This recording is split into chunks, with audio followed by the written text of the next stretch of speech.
আসসালামু আলাইকুম সবাইকে। সকাল, সকাল সবাইকে ফুলের শুভেচ্ছা জানাচ্ছি। হিউজ পরিমাণে গোলাপ ফুল। এত ভালো লাগে দেখতে, বিভিন্ন কালারের ফুল পাওয়া যায় এখানে। অনেক ভালো লাগে।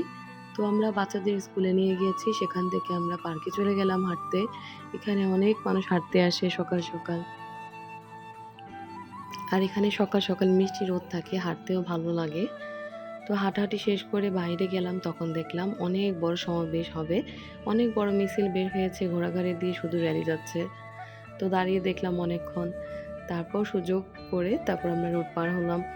আমরা চলে গেলাম স্টারে নাস্তা খাওয়ার জন্য। প্রতিদিন তো পার্কে বসে থাকি, আজকে ভাবলাম যে আমরা একটু নাস্তা খাই। গরম, গরম চা খাবো আর পরোটা খাবো। একজন ভাবি আরকি আমাদের ট্রিট দিয়েছে, আমরা অনেক না করেছি তারপরও। আর পরোটাটা, শাহী পরোটাটা এত মজা, চা দিয়ে অনেক ভালো লাগছে খেতে। তো মাঝে, মাঝে এরকম নাস্তা করলে সবাই মিলে ভালোই লাগে আসলে। প্রতিদিন তো খাওয়া হয় না। মাঝে, মাঝে যখন বোর লাগে তখন আমরা চলে যাই। বাসায় চলে এসেছি, ইফতারে এখানে খাওয়ার আরাফের জন্য। অনেক ক্ষুধা লাগছে। ও এখন নিজেই ডিম দিয়ে পাউরুটি টোস্ট করবে। তো ডিমটা গুলিয়ে নিচ্ছে চিনি একটু দুধ দিয়ে। এখন এটা আমি ডিপ করে নিচ্ছি। এটা কিন্তু শর্টকাট একটা নাস্তা হয়ে যায়, মজা একটা নাস্তা হয়। তো ওই সব করবে জোর করে, যদিও পারছে না তারপরও করবে। তো এক্সাম দিয়ে এসে অনেক ক্ষুধা লেগে যায়। আর যখন স্কুলে যায় তখন কিছুই খেয়ে যায় না।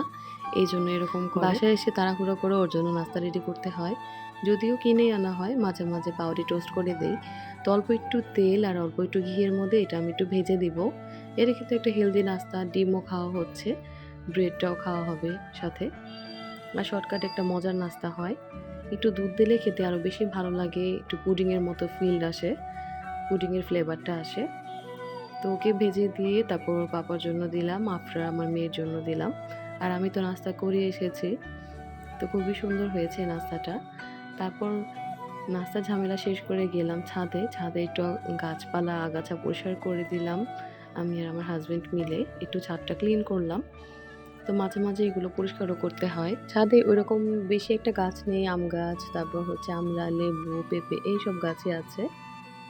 তো যত্ন করলে আসলে এগুলো থেকেও ফল পাওয়া যাবে ইনশাআল্লাহ। আর এখানে ধনেপাতা লাগাই আমি। এখানে পেয়ারা গাছের চারা আছে ২ টা। তারপর হচ্ছে এই যে আমার পেঁপে গাছে ছোট, ছোট পেঁপে ধরে। এগুলোই তো আসলে দেখতে ভালো লাগে। তো যাই হোক, এগুলো একটু যত্ন করে তারপর আমি রান্নায় ফিরে যাচ্ছি। ১ম এ ভাত রান্না হয়ে গেছে, এখন ডালটা রান্না করে নিব।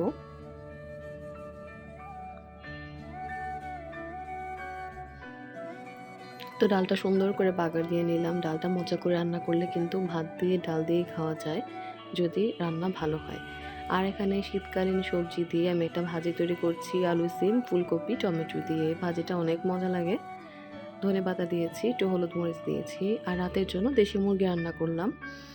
আর এখন শর্টকাটে মাছটা ভেজে নিচ্ছি, ইলিশ মাছটা। আর আমার জন্য আলু দিয়ে রান্না করছি, কারণ আমার কাছে ভাজা ভালো লাগে না খেতে। আজকের মতন এই ছিল আমার ভিডিও। সবাই ভালো থাকবেন। আল্লাহ হাফেজ।